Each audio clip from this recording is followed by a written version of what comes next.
Impeachment blasts out into the open with hearings this week that people can actually watch. The blackout on the whistleblowers' name from the media, Nikki Haley and the subversives. Democrats are mad and lonely. Border Patrol arrests drop dramatically, and the fate of DACA. That and oh so much more coming up on the Buck Sexton Show.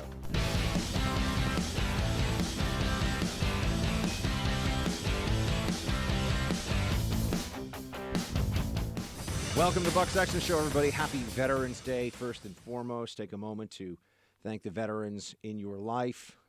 Thank someone for their service, and for all of you veterans listening, thank you so much for being the brave patriots you are and being a part of the greatest, most powerful, most just military in the history of the world. So we got impeachment week starting now. This is when all of a sudden things start to happen out in the open. You'll see Democrats engaged in all kinds of grandstanding. It'll be wall-to-wall coverage by a lot of the news networks. The people who are at the top of the news hierarchy in many ways are having a Watergate tingle here. Ooh, Watergate. This is when journalism can reassert itself. You see, Trump has been a challenge, a direct challenge, an affront, really, in their eyes, to the journalistic establishment. In fact, I would argue that that's one of the defining characteristics of his presidency, his willingness to call them fake news, to say what they really are, and not to back down when they claim, oh, it's basically violence. Oh, how could he say these things about us? It's terrible. Well, it turns out the president of the United States can't be bullied by the media or can't be persuaded. He can't be bought off quite as easily as other Republicans in the past, that's for sure. I'm not saying opinion doesn't matter to him in the media. Sometimes I worry this president does read a little too much from, say, Maggie Haberman in the New York Times. I think he cares more than he should, but he cares a lot less than any of his predecessors, that is for sure. But the journalistic establishment sees this as an opportunity to reassert its role in American life, which for decades we've been told is to speak truth to power, to unearth that which the corrupt, the oppressive want to hide. That's what journalism has told us it is all about for my entire life, and I'm sure for the lives of some of you listening who are quite a bit older than me. That's what they've been teaching people in journalism schools. This is what they say about themselves, unironically, mind you, on TV on a regular basis.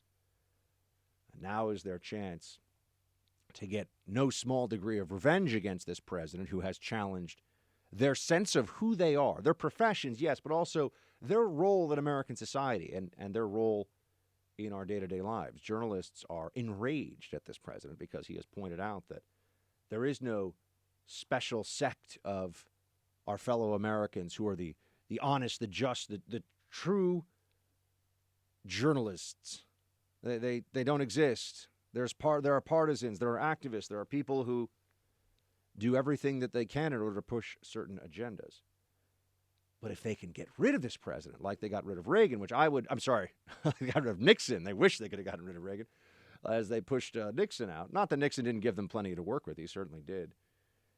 But that would be a restoration in their minds to the old order, the way things are supposed to be. And so I just want to prepare you for those of you who are going to be watching some of the mainstream coverage, or just it'll come up on your computer screens or on your smartphones as you're scanning through the news. Hopefully you just listen to this show and drown out much of that worthless noise. But if you do see it, I want you to be prepared for dishonesty on a level that will be truly mind-blowing, for activism and partisanship from people who are telling you, as they are trying to persuade you to go against a Republican president, that they are not doing this because of any animus against the president or against the Republican Party or conservatism. They're doing this out of love of country because Trump has violated the Constitution. And then you could do what I do and say, what part of the Constitution exactly has he violated? Can you just point to what he has violated in the Constitution? If they're going to use the most broad designations possible, he has failed to faithfully conduct his office responsibilities. Like how? With a conversation that I have not heard a single credible lawyer say was a criminal act. Not one. How exactly is the President of the United States violating the Constitution? They won't have a good answer. They will yell at you, though. They will make it clear that you're a bad person if you don't agree with them. Like those lunatics who were screaming in my face last week as I was on the way to a social event. They will yell, they will scream, they will shriek, because Democrats are very, very angry. In fact, there's some polling that I will get to later in the show proves that Democrats really have lost their minds. I mean, this is now far too commonplace. People that identify with that ideology and with the culture of the Democratic Party don't have the tap the brakes mode anymore. They can't do it. Can't pull it off. They can't chill out. They are too frenzied around all of this stuff, perhaps because they have Democrat candidates for the presidency telling them that the world is going to end in 10 years unless we listen to Alexandria Ocasio-Cortez and institute the Green New Deal. Only dishonest or stupid people can believe that. But there are a lot of dishonest people and, unfortunately, even more stupid people. But one thing you will not hear a lot of this week as we enter the open phase. Now, there's still stuff going on behind closed doors. There's still lots of conspiring and machinations, all sorts of underhanded, politically motivated stuff the Democrats are going to try to do to conjure up. I mean, this is really an act of political alchemy, what they're doing here with this phone call with Ukraine. We'll find a way. We'll come up with some way to convince people that something that they know instinctively and right away is not terrible. We'll make them believe that it's terrible. We just have to find the right way to present this, find the right words. One thing you will not hear is a fulsome discussion of the whistleblower, reported by numerous outlets as Eric Sharamella. And I'm seeing now some people are still running around saying that to use his name out loud is a crime and a violation of the whistleblower statute. My friends, this is now the desperate straits the left finds itself in when they will openly advocate for the criminalization of common knowledge. That's where we are. Things that are known publicly to anyone with access to the internet who cares to know them can now be considered criminal on the left, including journalists who are going along with this and acting like, yeah, sure, maybe there is some crime here. The same journalists who will out intelligence programs and individuals recklessly, the same journalists who think that making America look bad in a time of war is always a patriotic duty, doesn't matter if it results in greater attacks against U.S. soldiers. You know, they make those kinds of decisions all the time, no problem. But the whistleblower's identity is sacrosanct, at least for now. Why can't we just get confirmation of this, journos? Why don't you care to know? How can anyone pretend that this is not important? Here's a piece by James Freeman over the Wall Street Journal. In the 50 days since news consumers were told that a federal whistleblower was expressing his disapproval of a presidential phone call, CBS News has aired or published more than 100 stories on President Donald Trump and Ukraine. Counting stories from local affiliates, the number rises above 200. But CBS hasn't come close to the wall-to-wall coverage offered by rival ABC News. A search of ABC stories about Mr. Trump and Ukraine yields 687 results for the last 50 days. More than 300 of the ABC stories specifically include the term whistleblower, and roughly all the stories are derived from the original allegations formulated by the unnamed government employee in consultation with the Office of Representative Adam Schiff. Mr. Schiff publicly denied that such consultation had occurred, but later acknowledged the fact as his falsehood was exposed.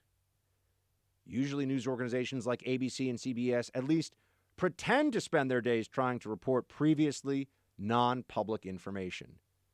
But they recently decided not to report the name of the federal whistleblower. Ironically, the entire impeachment case hinges on an assumed political motivation by Mr. Trump for comments on a phone call that were not illegal. Yet by maintaining a blackout on the identity of the whistleblower, news outlets are impeding the public's ability to learn the possible political motivations of his accuser. That, James Freeman nails it here in the Wall Street Journal, that is exactly correct. And they have to at least get to the point where these hearings are up and running and going. They have to at least get to the point where we are seeing people on TV from the Democratic Party able to give their speeches about how Trump is horrible and Trump is this and Trump is that. All of those things have to occur. Right? This is what's really going on here. And if at that point we are all able to talk about the name of this whistleblower, well, at least then they will have launched the ship, so to speak, come what may. But the suppression of the whistleblower's identity is appalling, and it just shows us that journalism in America today is broken. Although I would actually argue we've just found out the truth about it. It hasn't ever been anything other than what it is now. It's just more clear what it is because of Trump. It's more clear what we're dealing with because the President of the United States has turned journalists into lunatics in some kind of a frothy rage. They have lost their minds. They hate this guy, and they will defame and profane their professions in order to take him down. Doesn't matter what they have to do. But how can journalists pretend to be honest brokers of the truth, or how can they pretend that they are investigating and trying to get us the information we need when they are actively engaged in a campaign of information suppression by not referring to the alleged whistleblower? All of these news outlets were happy to print allegations against Justice Kavanaugh, for example, without any verification, without any journalistic standards beyond some person came out and said something. That's it. They ran with those. Oh, we're going to pretend now that whistleblower protection law is going to stop journalists from the same journalists who would out any classified or covert action program the U.S. government's running anywhere in the world if they felt the need to do it, which just is their whim. They decide, yeah, the public has a right to know. How often have you heard that? The public has a right to know. And it's not just the mainstream outlets either. It's not just the big journalistic edifices that still, I don't know why people, we can't get past this era where people believe that these journos are, these big institutions are somehow to be trusted even when they keep betraying that trust. How many times can you get burned by the partisanship of the Washington Post and the New York Times? How much fake news? How many false stories before one cancels a subscription and says, I'm no longer going to go to these people for my narrative of what is happening in America and around the world? I don't have an answer to that, but I do find it troubling. And this is where we are still to this day. But YouTube now apparently also feels that there should not be a mention of the whistleblower's name. That's considered a violation of community standards, according to one journalist named Tim Pool. A violation of community standards that have to do with conspiring for criminal activity and possible harm against a person. That's right, my friends. The most powerful media companies in the country are refusing to report on the name of the single individual who is most newsworthy in America right now. They refuse to report on his name. They refuse to try to dig up more facts and background information. Why? They pretend it's because of concern of harm. Would that stop them in other instances? If this were a whistleblower against President Obama or a Democrat president, does anyone think that all of this bombast about the whistleblower statute would be emanating from the newsrooms across the country? I don't think so. It's because the so-called whistleblower, because he's not even really a whistleblower, folks, the so-called whistleblower is necessary to the anti-Trump movement right now. And there is nothing that is more important to the left than that. That is the goal is to defeat Trump. Everything else falls into a distant second place. Doesn't matter what this does to journalistic standards and ethics. You'll also notice the number of news reports on Project Veritas and what happened at ABC News. Just so we're keeping score here, so we're clear, NBC News clearly shut down at the top level, from the top people there, shut down coverage of Harvey Weinstein's serial sexual predation because he was a super powerful liberal Democrat, friends with the Clintons, friends with the Obamas, and they didn't want to touch it. So there's your truth to power at NBC. And ABC didn't want to report on serial pedophile and near billionaire Jeffrey Epstein, who has connections to some of the most powerful people in the world because his close connections were to people like the British royal families, Prince Andrew and Bill Clinton himself, when Hillary also was still thinking about running for president, by the way. We still trust them, though? Do you trust them? I certainly hope not.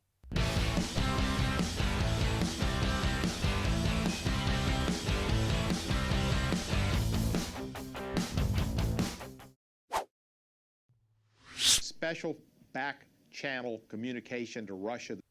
This man, from the first day he went into office, he wanted to have an alternative foreign policy where Jared Kushner wanted a special back channel communication to Russia that no one would know about. Now he's got Giuliani running a back channel improper foreign policy to get dirt on his political officials. You throw in obstruction of Congress, you throw in obstruction of justice from Mueller. This is just a lawless administration that knows no restraint. And we're supposed to be publicly say, oh, we're going to listen, and I'm going to listen, and there could be some unbelievable thing that the president brings up, but no, there is clearly obstruction of Congress, obstruction of justice, and abuse of power. That'll be about as that incoherent blather from Representative Steve Cohen there, Democrat, of course, given what he's saying about President Trump. That goes without saying. Representative Steve Cohen is saying this stuff about the president, and you're thinking, wait, what? He's jumping around, this thing he did, and obstructing this and obstructing that. The president engaged in unprecedented cooperation with the Mueller probe, which was completely based on faulty premises and lies and collusion between the media and the Democratic Party and foreign sources, by the way. Not just Christopher Steele, the people he relied on for the information in that insane dossier, which I went back and read some more of over the weekend. The fact that anyone took the dossier seriously is a testament to the stupidity of some of the most powerful people in the intelligence apparatus and the federal bureaucracy. The dumbest rise to the top within the federal bureaucracy many times. Make no mistake about it. I've seen it myself.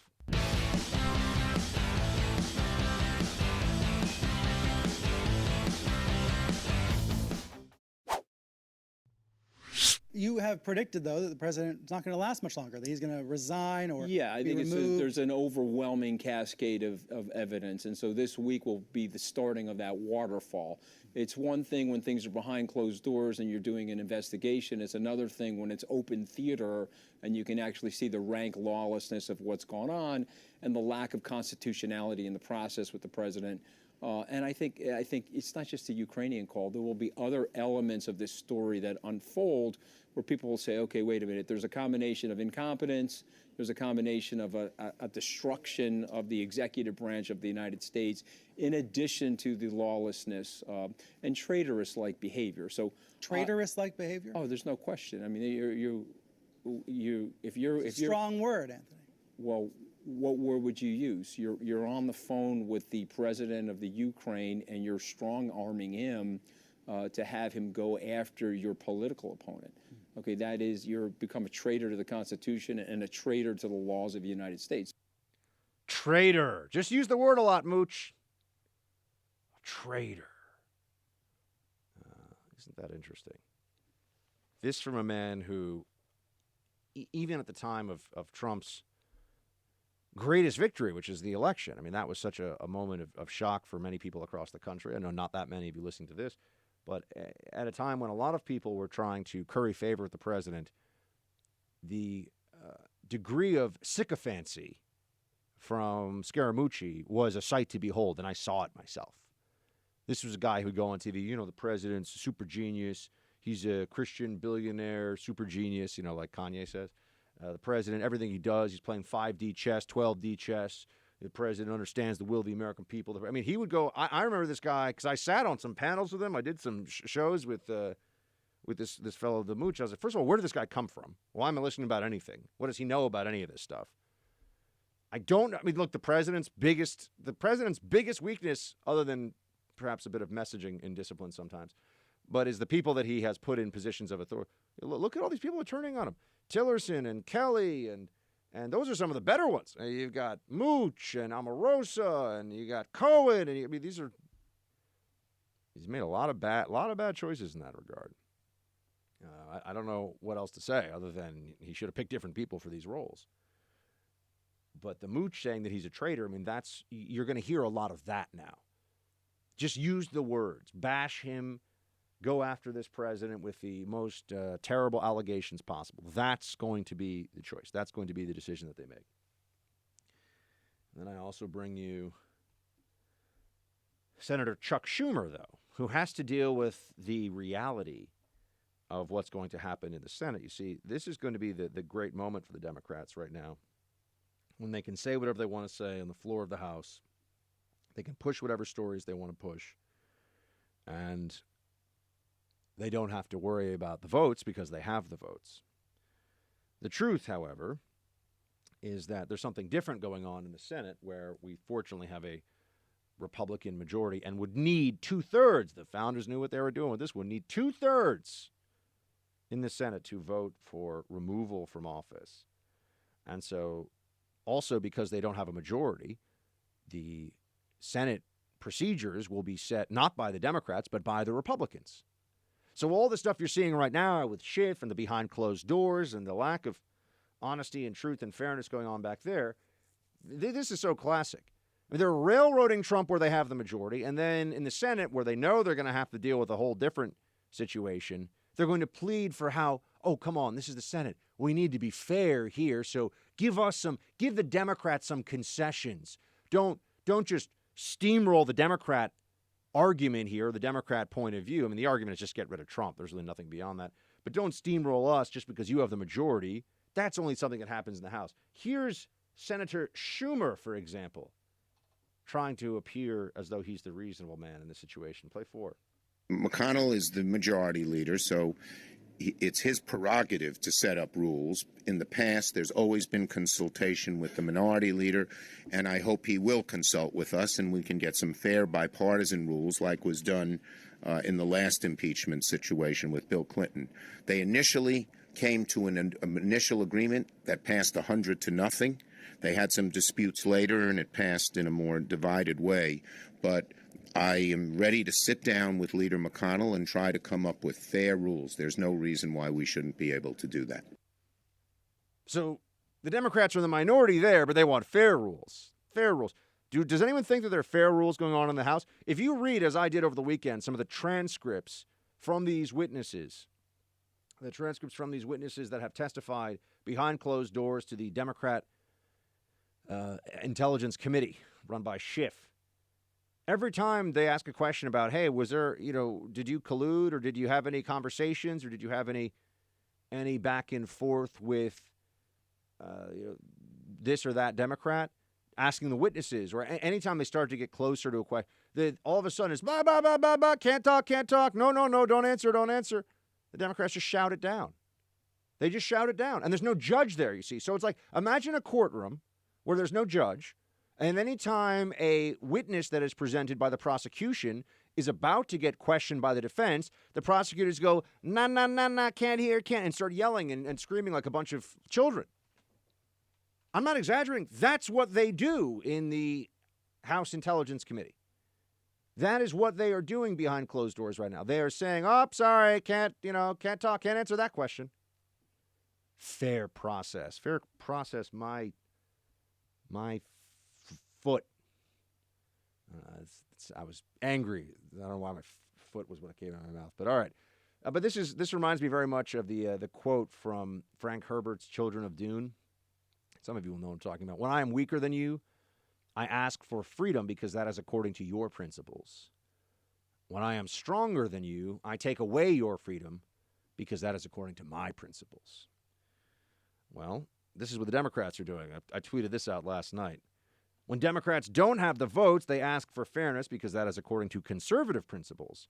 When Democrats do have the votes, they take away fairness because that is according to Democrat principles. It's exactly what's happening here. In the House, it's their way or the highway. Deal with it.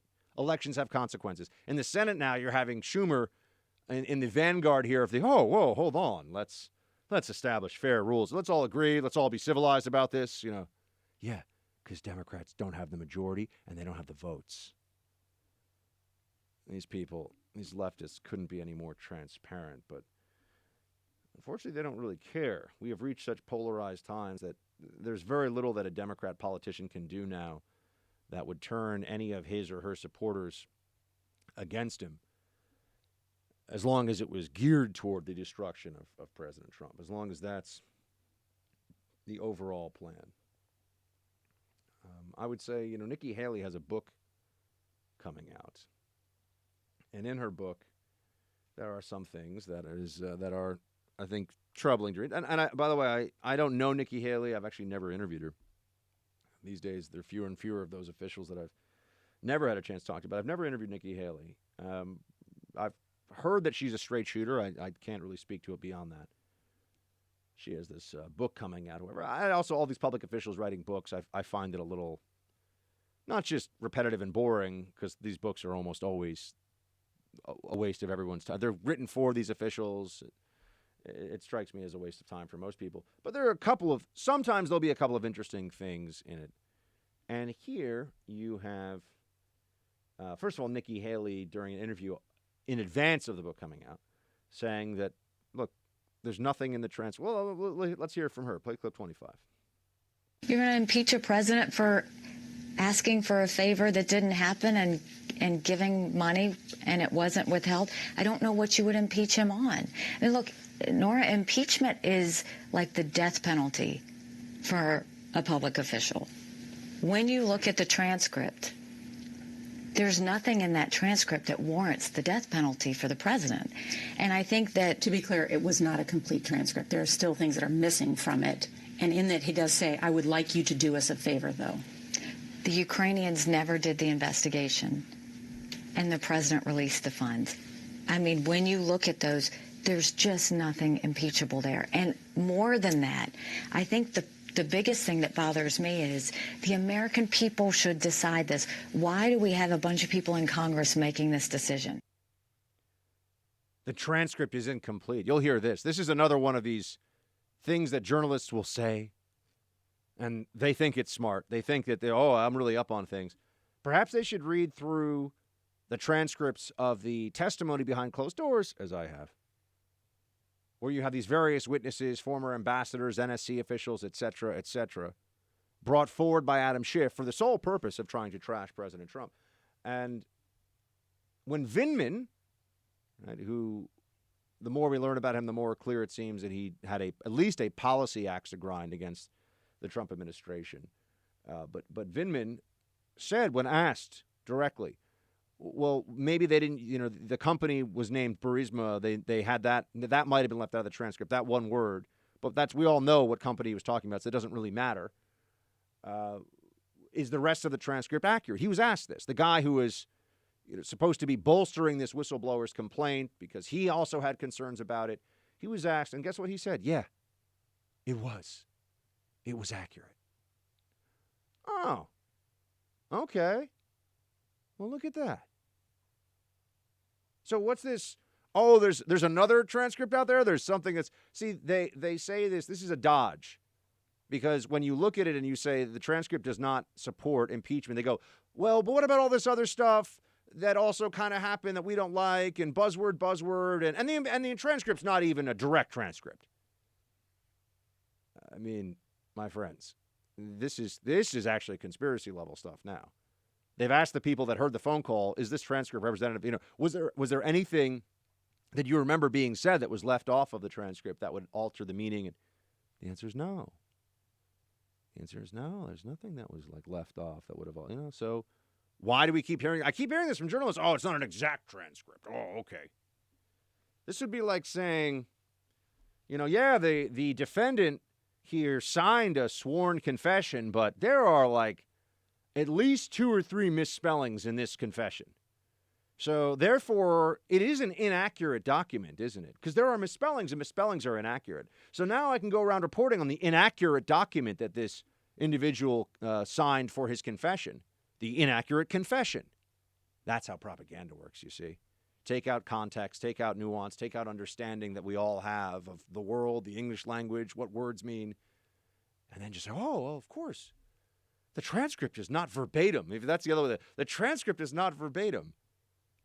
Okay, but they might have left out an a the, or, here or there. Does anyone really think there's not some other allegation that is not the whole crux of the case is that the president said, hey, can you find out some answers about the 2016 CrowdStrike thing, and also look into the Biden situation with Burisma, because I heard bad stuff was going on there. That's it. That was unless they're going to allege that there's some, and they're already saying it was a quid pro quo. So why would the specific verbiage make any difference in the context of they've said that it's already there? It's just garbage, friends. It's garbage. But it's going to get so gross this week. I'm here to prepare you for this. For those of you that care to follow some of this political stuff that's going on in D.C., I think that, there's a presidency at stake, so it's hard to ignore it entirely. But I think most of the American people look at this and just say, you got to be kidding me. Is this really what we're going to be spending our time doing? Is this really the way that the media is going to focus all their? The answer is yes. That is how they're going to focus all their energy. But it's going to get quite nasty. That much is for sure.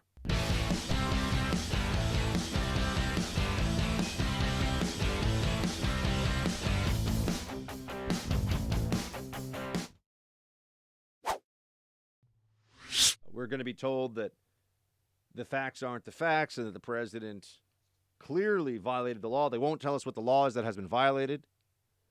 But they know there's a law. They know there's a crime in there somewhere. That's the way they've always approached this president. We know he's a criminal. We just can't tell you what law he's broken yet. That's an interesting approach. Very, very Soviet in feel. But I suppose that shouldn't be surprising given the way that the left is embracing the suppression of common knowledge and public information, like the whistleblower's name. That YouTube is taking down videos now with that is stunning. I've also heard that Facebook perhaps is, I can't remember which platforms now are okay and which ones aren't with it, but there are definitely some social media platforms where you cannot, even if you're referring to someone else's reporting. It really is Voldemort from the Harry Potter series, which I haven't read, and I think people reference too much in pop culture, particularly in the media, but it's he who shall not be named. And the fact of the matter is that he has been named, and we do have, the public does have a right to know, an interest in knowing exactly what is going on here. And journalists have abandoned their posts. Journalists have decided that it doesn't matter what the damage is that's done to the country in this process, because the president's such a bad man that even if they have to lie, cheat, and steal to get him out of office, they'll be doing their patriotic duty in the process. Oh, I mentioned Nikki Haley before. I wanted to get back to this. She talked about some of the people around the president who were not helpful to him, and she said John Kelly and Rex Tillerson, both of them. She does not have nice words to say about Rex Tillerson, which is unsurprising. Here's what she said, though, about undermining a president. Play 24. Instead of saying that to me, they should have been saying that to the president, not asking me to join them on their sidebar plan. It should have been, go tell the president what your differences are and quit if you don't like what he's doing. But to undermine a president is really a very dangerous thing, and it goes against the Constitution, and it goes against what the American people want, and it was offensive. There are people all across the government, it seems, who think that the president is not really the president, including very senior officials who work for him. I just am waiting for the president to make one decision. I hear all the time about how these people need to, he's so scary and terrible, anything we have to do to stop him. I just need one instance of the president making a decision that is a catastrophically bad decision. One decision. I'd like one. They said that about the trade war. They were wrong. They said that about Syria. They were wrong. They've said that about tax cuts. Go down the list. They've said that about trying to secure the border, about building a wall. They were wrong. Where's this catastrophically bad decision making and the personnel he puts around him who tell us that he's such a bad decision maker?